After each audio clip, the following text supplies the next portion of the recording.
Okay, so we're ready to get started. My name is Greg McCarvell. I'm an independent Wakanday developer, much like you possibly, and I'm going to go through some of the strategy behind your mobile deployment of your Wakanday application. I'm going to go through the possibilities that exist currently, and I'm going to really focus on what's the best way to make a cross-platform application with minimal resources. If you have unlimited resources, there's a lot different ways that you would do things than if you're like me, which is a one-man show, but my clients still expect me to put things on a smartphone. Okay, so, and you make different choices based on your resources. You know, ideally, I would want a native desktop application. I would want a web application for the desktop browser. I would want a native app for each platform. And I would also want a mobile web app. So if I had $10 million and a team of 20 people, that might be the way I would go. For me personally, that wasn't the case. So I've got to start out a really intelligent quote from a smart guy. And it's basically, we all want the same thing. Every developer wants to write one set of code, have it run everywhere, including on European toasters, right? That's the ideal. It's not realistic, but that's what we all want. You know, if we could the genie popped out and we had our wish, this is what we'd wish for. So what I'm going to do is try and give you my perspective on getting as close to that as you can. So the first thing you need to define is your optimal target points. We need to take the biggest targets and work towards those first. You know, there was a talk yesterday, and the guy was talking about, you know, addressing IE6 and things like this. There are certain things, in my opinion, when you're dealing with limited resources, certain ways of accessing your application that you might need to underservice, okay? And these are, to me, the major target points that you need to address. You've got two real avenues to your application these days, desktop and mobile. And I think, personally, mobile obviously has a lot of momentum and trajectory, but the desktop, to me, is still where people really interact with business applications, which is what we're focusing on with Wakanday. So they're both vitally important, but I think the desktop even stands out more, in my personal opinion. So on the desktop, you've got the difference between native and browsers. So native, you've got the three operating systems. In the consumer space, I think probably you could even narrow that down to Windows and Mac. The fact that we're browser-based is going to open up to Linux, no problem. So then we've got browsers. I would say these are the main ones that you want to focus on, is obviously Chrome, Firefox, Safari, and Explorer. And I'm not explaining anything to you that you don't know. But it's good to frame up things and say, here's where we're going and here's what we're trying to address. So on mobile, it's a bit more fragmented, and it's not because there's more variants of mobile. You know, you've got iOS, Android. I'm from Ontario, Canada, so BlackBerry's still relevant. A lot of people around me, because it's based in Waterloo, Ontario, tons of people still use BlackBerry. Windows Mobile, I don't know anyone who uses it, but I imagine it's the same thing. There's places where it's quite popular. Each of them has a mobile browser. And beyond that, take Android, for instance.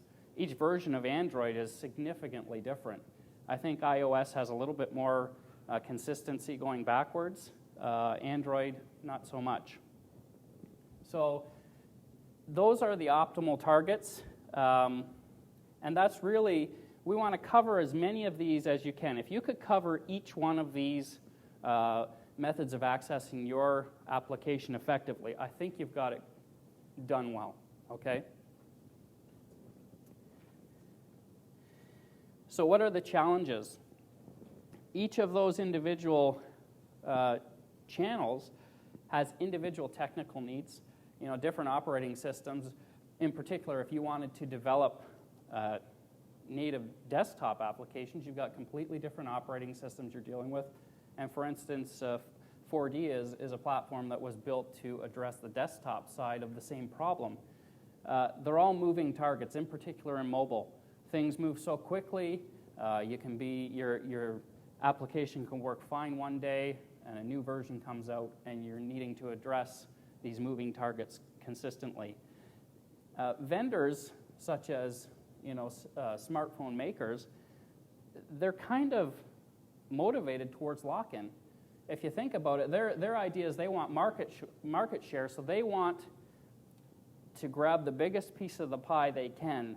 And sometimes, from a business perspective, they feel that locking you into their platform is the way to go. There's a lot of people who disagree with that, and usually it's end users. But when you're on the side of selling the product, sometimes money motivates towards lock-in, which creates that fragmentation where you can't have an application that runs on iOS that runs on Android. For instance, take Apple's early move to not allow HTML5 wrapped applications on the App Store. They've changed their tune on that, but this was a control mechanism. Some people would argue it was to improve quality, etc., but to me, there was different motivation. And the capabilities of phones vary drastically. I know I personally use Android for my smartphone, and I just got through my contract, got a new phone, and it's massively different, and that's 3 years. If you can stick with a mobile phone for 3 years and still be happy with it right now, you don't have, you have high qualities as far as not needing material things.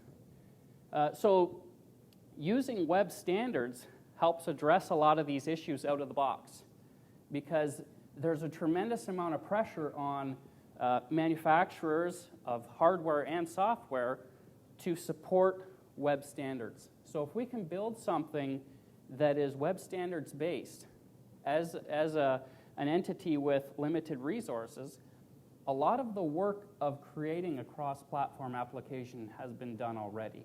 Okay, so when I'm talking in terms of Wakanda, it comes to the rescue in that way because Wakanda builds web apps based on standards.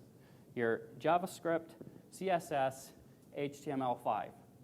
And just that fact of building web applications is going to make our applications accessible in a lot of places. So Wakanda builds for the desktop browser, tablet, and smartphone in the same platform.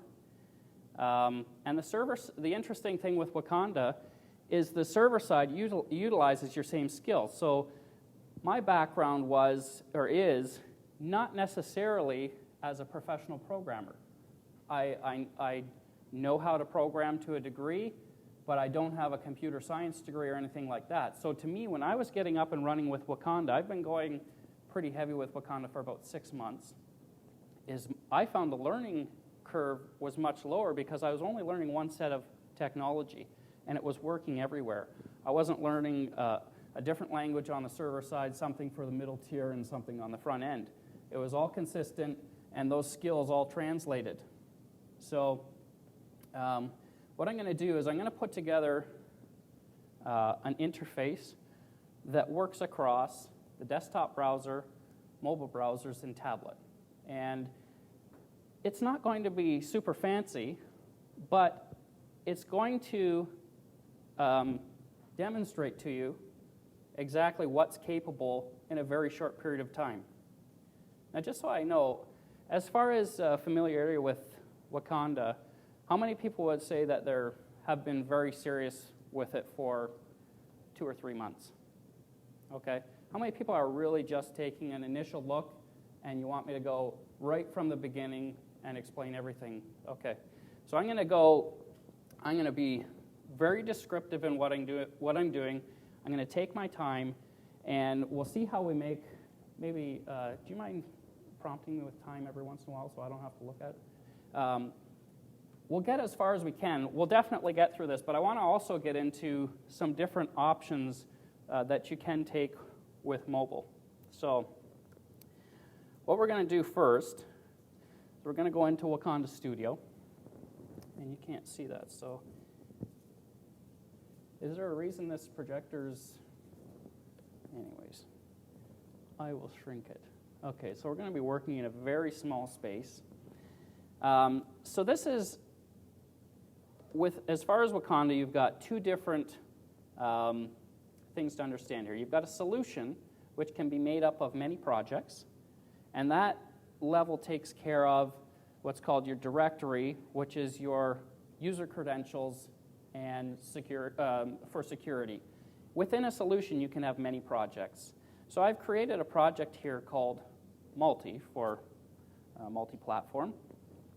And I'm going to, basically we have a data model here, very simple, and I've generated some sample data in there. So this is a model, it's a list of companies that have people that are employees. So when I click on the person data store class here, you can see that the employer entity is tying into the employee's entity in a one-to-many relationship.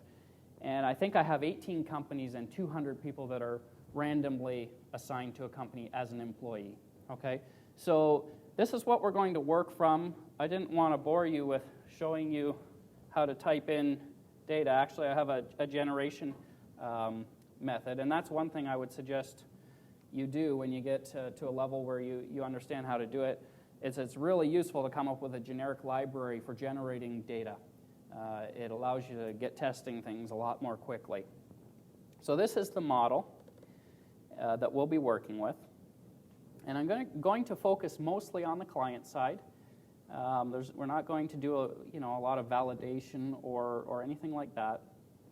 I'm going to go to the web folder, and this is what's visible, obviously, or accessible to the browser. Anything within the web folder can be accessed by the browser. Now, you can obviously attach security to your model so that what's presented in those pages is limited. And I believe going forward, you're going to actually be able to assign permissions to a page and decide whether those get served up or not, but it's not in there yet. So I'm going to go to the web folder. I'm going to make a new page. So I'm going to go new page, and I'll just call it something really creative. And what happens is a page in Wakanday is actually a group of files. Now, to access this in the browser, what I'll do is I'll just put a quick button on there so we can see it. And I'll put the text on the button to test, and we'll save it. Now, let's go to the browser. This is the index. So I want to go to something. And we're just going to bring up that page. Okay. So if I went to just something without the trailing index.html, it goes to the same page. So this is how things are accessed by directory. So this folder on in Wakanday Studio. Yep. Oh, okay. Yeah, I didn't look. Sorry. There we go. There's that button. Okay. So we've got the page up. So we know that the web server is running. We know that it's working. And now we're going to start building. So you can see here I've got an index.html. It's just a page. We haven't really done anything yet. So I'm going to delete that button. And we're going to build a desktop interface first. So I have data. I have a data model. And there's a concept called data sources.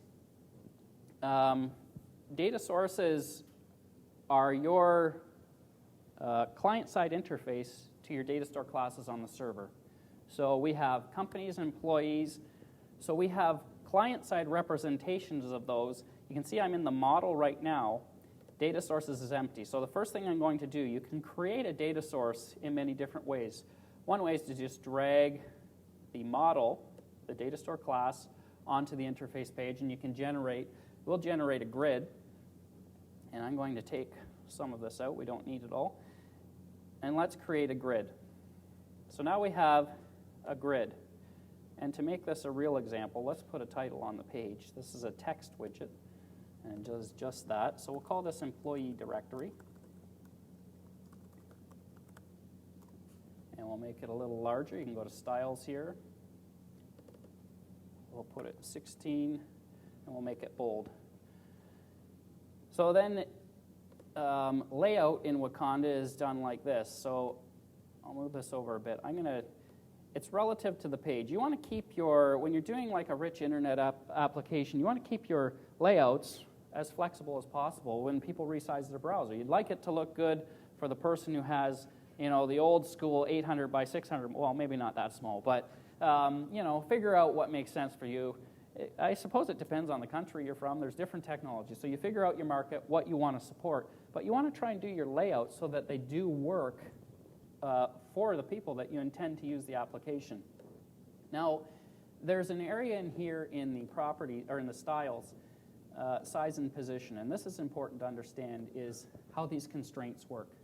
So this grid here is going to be listing companies.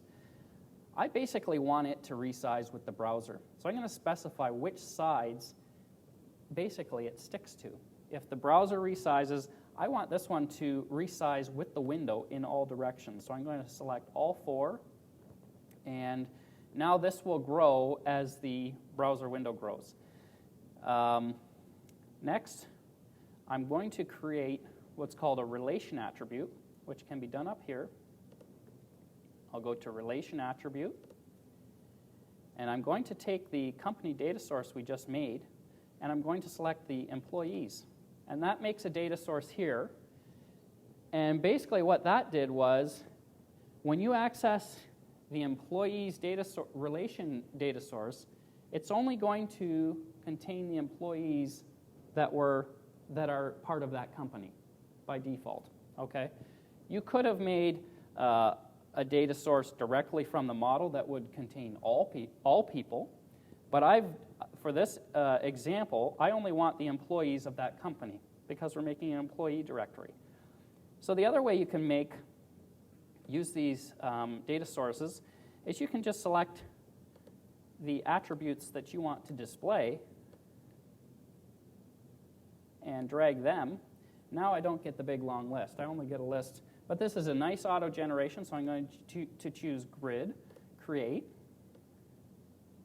And now we have another grid, this one being the employees of this company.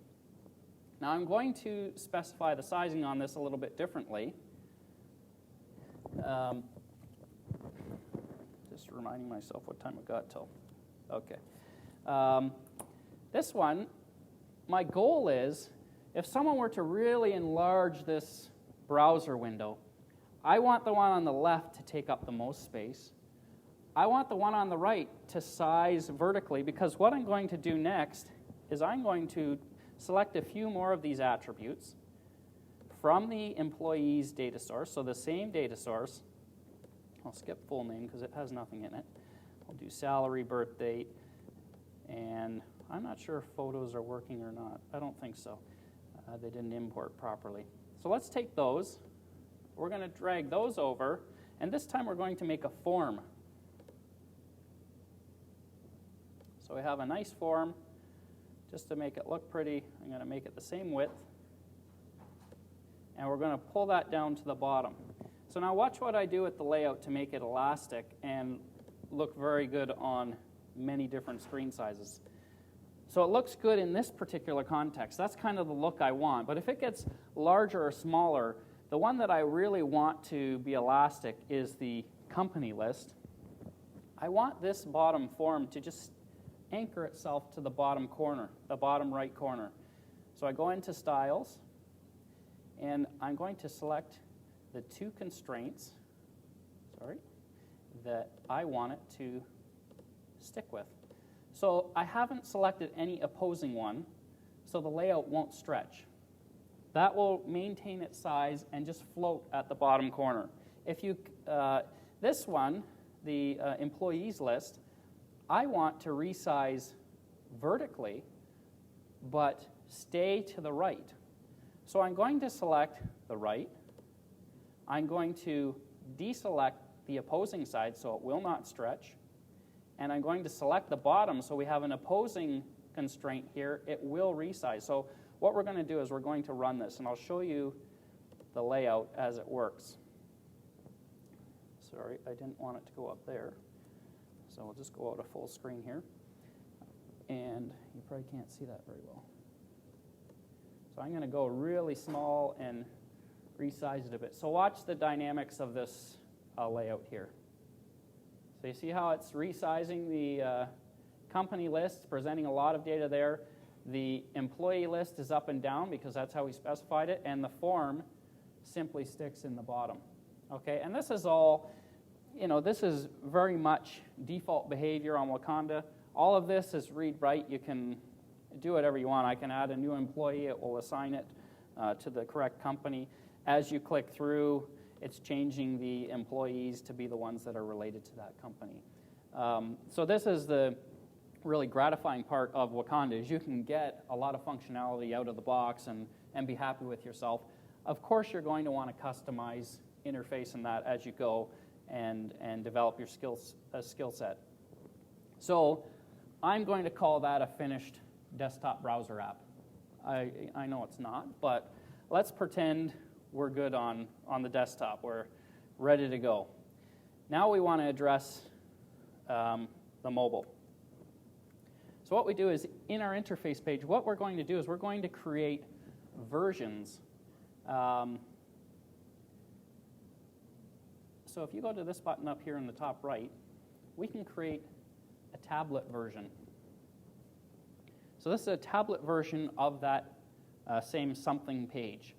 You start from scratch, and let's do a similar type of thing. There's different widgets for mobile that make sense, so let's do a split view. And what we'll do is we'll title this Companies, and we'll put in a grid. So you can see that as far as mobile, we've got, right now, they've really focused on iOS as the original target. I haven't gotten an official answer back. I asked for an answer, what does it work on?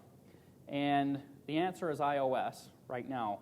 I have tried it on my Android phone, and it works fine. But my Android phone is very current. I tried it on my old one. It wasn't so hot. But mobile is a big focus for Wakanda and 4D over the next little bit. You're going to see that addressed in a very significant way over the next little bit. So I'm going to put in here, and remember, I'm totally using the exact same skills I used for the desktop. Is I'm going to put a grid in here. I'm going to fit it to the parent, and I'm going to hide the header. And here's another way that you can assign data elements to a grid. So you can go to Properties. Oh, sorry, I'll select the what am I doing here? Okay, so we'll just drag company name here. And there, now it's just name. So I don't need a header on that, it's just the company name. So that's going to be a list. This is going to be rather difficult to do on this small screen, so I'm going to compress that. Actually, I don't. Okay, so now I'm going to, let's do a form. And again, I'm really sticking to the auto-generated stuff. You can drag on any sort of widget you want and design it exactly how you want. There's a lot of interesting widgets, sliders, switches, you name it. And these are all really look good on a mobile platform. I'm just going to do an automated form for the sake of ease. One thing I should have pointed out early on is if I go to Outline and just select the document in general, there's iOS meta tags. I would recommend pretty much always, unless you have an issue with it, is make web app capable get selected. And what that does is that opens up an option on the iPhone where someone can make a shortcut on the actual, I don't know what they call it, but the widget grid. or the application grid that comes up when you turn the phone on. So you can actually, and I'll show you the difference because I've got the iOS simulator here, is it gives it actually a really native app feel. You'll be quite happy with the look and feel. So I'll show you that shortly. And I'll just grab a few of these here. I'm not going to go into a lot of detail on building the interface. So we'll just stick to what's built in and easy. We'll do a form, create, and I'm not even going to really size that much. So if I collapse this, there, can you see that? So what we're going to have is on the left-hand side a list of companies. On the right-hand side, we're going to have a little form, and I'll save that, and I'm going to open up the iOS simulator. And just so you know, you can design, Wakanda Studio works just as well in Windows as Mac. I use actually both every day pretty much. I've got a Mac on the main floor and a Windows down in my office, and I switch. And it's a completely seamless environment. The difference is you can't get the simulator on Windows. So if you want to test it, and that's not Wakanda's fault, that's someone else's fault. So actually, I'm going to rotate this. So here we are. And just like that, I've got a working, list detail view on a tablet. Now, the other thing I would say is, you notice that it picked up it's an iPad. So what we'll do now is if we go back to Wakanda Studio, let me bring up and we're in the, again, if we look at the file structure, which I have to open, now we've got the something page has an index-tablet. It's got an index page, index-tablet. It's got the corresponding style sheets. We haven't really, I haven't updated it. But so what's happening is when a request comes in from the web, it's deciding on the fly, is this a tablet, is this a smartphone, or is this desktop? And it's serving up the correct version of that page. So you're able to do that dynamically, keep your same application flow, and have a different face on it. Now, here's one thing I would say is, say I had something really simple I wanted to do on each interface page. I'm going to add a new JavaScript file, and I'm just going to call it hello, and I'm going to spell hello correctly. There we go. And this is going to do something insanely simple and not even worthwhile. It's going to put up an alert box that says hello, okay? And the point I'm trying to make here is if you have common functionality between desktop, mobile, and smartphone, you're better off to put it in an external file like this and include it in each interface page. So if I go to the index.html and I go over here to scripts, I'm going to include that file. I'm just going to drag it over. Hello. And I'm going to, just for the sake of demonstration, I haven't tried this, I'm sure it will work. I'm going to do a button, put an on-click event, and I'm going to, actually I should have put that in a function. So I'll go back to hello, and I'm going to put var hello equals function. And this is pretty basic JavaScript. If you don't know JavaScript very well, it's going to be a skill you acquire as you work with Wakanda. So we've got a function that's basically going to put up an alert box. Now I'm back in the button script, and I'm going to call the hello function. Not hell, hello. Okay. Okay. Now I want that same functionality in my tablet. So I'll open up the tablet. Sorry, it's in source view. Okay, here's tablet. I'm going to put an equally useless button in here. Let me make a little room for it. Put a button. Now, I'm not sure how alerts look on mobile, so we'll find out in a second here. So I'm going to go to Outline, select this document, and I'm going to include the script in the tablet page. So I'll cancel this. I'll just drag it over because I like drag and drop. Okay, so now I have both pages. Let's make sure I save everything. Theoretically, what's going to happen here, and live demos are great, I'm going to be able to click this button on either the desktop or the tablet and get an alert that says hello. So let's see how this works. So let's start with the tablet. What's that? Oh, right, on the click. You're right, I don't think, thank you. On click, and just do the same thing. Okay, let's see that. Let's refresh this. And why is that button not coming up? Yeah, no, I think I did. I think I've probably got a cache thing. I don't use the simulator much.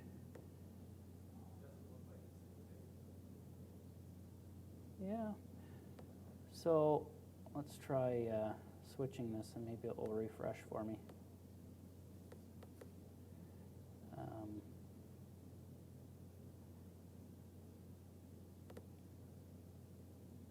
then we'll rotate it like we had it. Now, the mobile widgets, they do work for orientation. Yeah, this isn't, that's an iOS problem. Anyhow, let's rotate it because that's what we were doing. And it was working fine, which I prefer. Okay, so we've got rotate. Yeah, I don't know why this... Oh, yeah, you're right. It was something. There we go. I knew it. See, you don't have to be smart to do this stuff. There. So I clicked it. I got the hello alert. Now if we go to the browser, where's my browser? And we'll hit the same thing. Except we want something. I won't make the mistake twice. Okay, here's our simple button, and we get the same thing. So the point of that is, if you have an opportunity to write code once and use it 2 or 3 times, why wouldn't you? So if the code makes sense to be in multiple platforms, put it in a place where it can be accessed in multiple platforms. And that's, really good in all respects. Try and reuse your code whenever you can. Okay, let's take a quick look at iPhone. And I'm not going to really have time to get fully through this, but we'll make, so we're in the something page, and we're going to go to this top again, and we're going to go smartphone. And I'm struggling for space. Let's go, personally, I think the split view is great for a tablet. I think the navigation view is good for the iPhone. Okay, and it's a pretty similar, you've seen it if you used an iPhone. It's a common metaphor on it. And we'll do another grid. So let's just do, let's go directly with a person. I'll just select all people. We'll get rid of that, create. Oh, I did a form, sorry. We don't want a form. We want a nice grid. So grid, I'll take out the ID, create. I'll right-click. Fit to parent, and I'll save it. Now let's go into iOS. We'll switch to iPhone. Hardware, iPhone. Now let's go to the same thing, and I'll show you. The grid's not behaving there. Now here, when I said in the iOS meta tags to to select Make Web App Capable. Here's what I was referring to, is they can hit this little menu here, and where is it?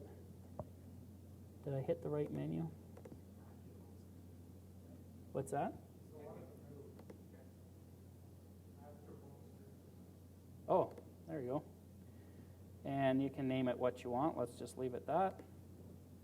So now we've got it on the home screen, and when you do fire it up, it's supposed to drop the browser stuff here. Maybe I didn't, actually, that's my fault, because you need to do it per page. So we need to open the, I'm used to working on a bigger screen here, so it's squishy. We need to go into the smartphone page and go into Properties,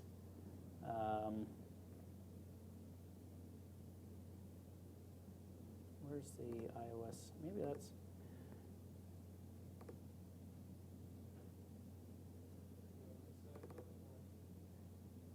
yeah, no, it's, so it is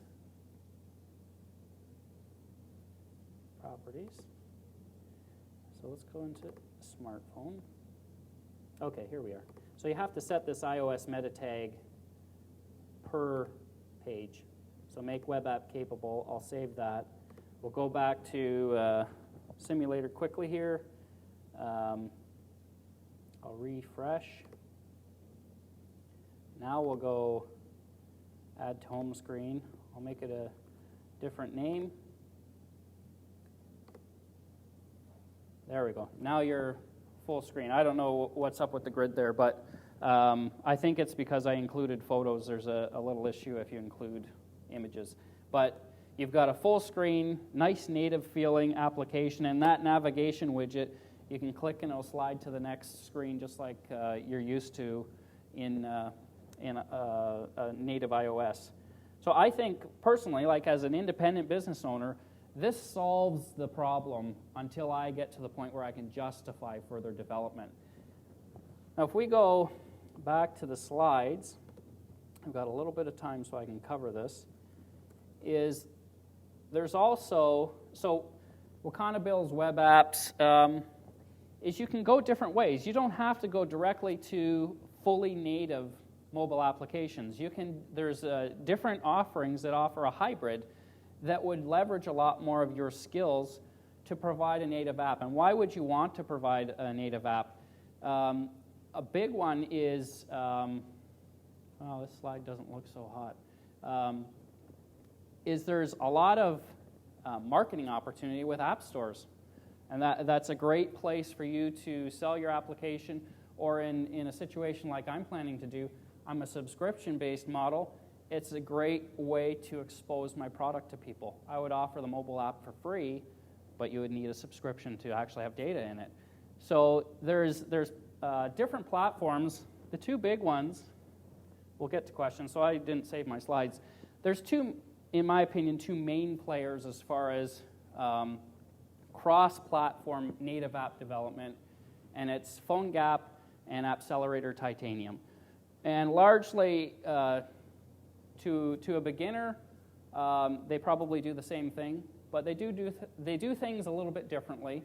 PhoneGap basically wraps HTML5, and AppCelerator attempts to make native widgets but both of them are using the same skill set. AppCelerator's very heavy JavaScript, and PhoneGap is web standards. So if you needed native application as part of your requirements for whatever reason, user requests, like your end users are requesting it, you want the exposure through the App Store, you can tie these into the Wakanday server using REST and have all the data accessed through these applications that way.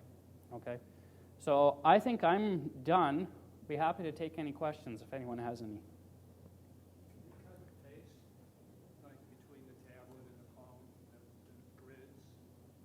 Good question. I've never tried it.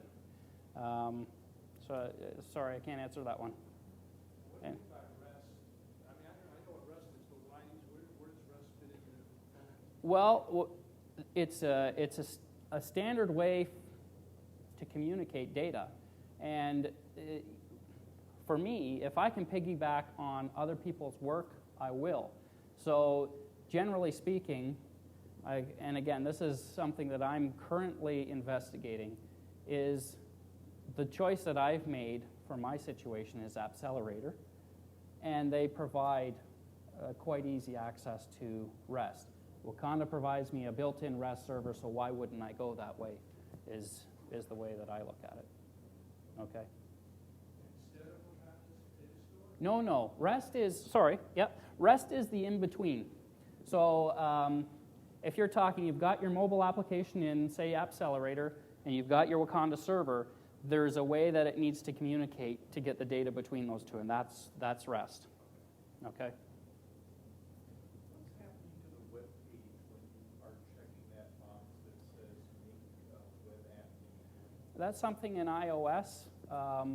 It's just all that Wakanda Studio is doing, from what I understand, is just adding a meta tag to the source of the page that signals to iOS that this has been designed to be a full-page app. Because to have a full-page app on mobile, you need to take in some extra considerations. You don't have the browser navigation to fall back on. So they felt that you needed to specify it to allow that.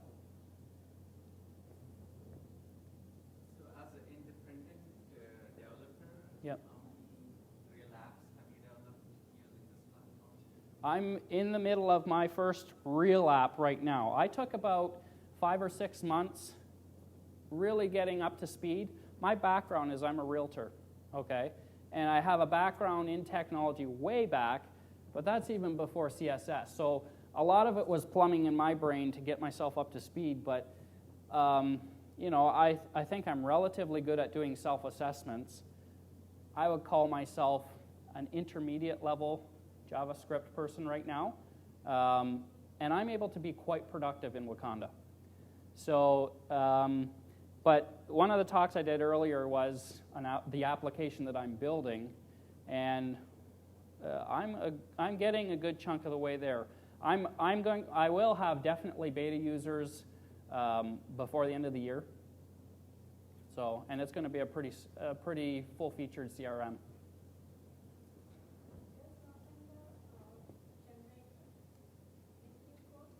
No, not yet. There is. Oh, sorry. Yeah. I should repeat these questions. So the question was, does Wakanda build native mobile apps? Not an impossibility to add as a feature request. PhoneGap would be a great candidate for that. So not an impossibility, but not something that's out of the box right now. They talked about making it pretty seamless or something. Yeah, like I know there's products that do integrate with PhoneGap that way, and there's no reason Wakanda couldn't, I think, because it's based on standards. You use PhoneGap now, you said. You can? Yeah, okay. Anyone else? Okay, well, I appreciate it. I hope you got something out of the talk, and if you do come up with any questions, feel free to approach me.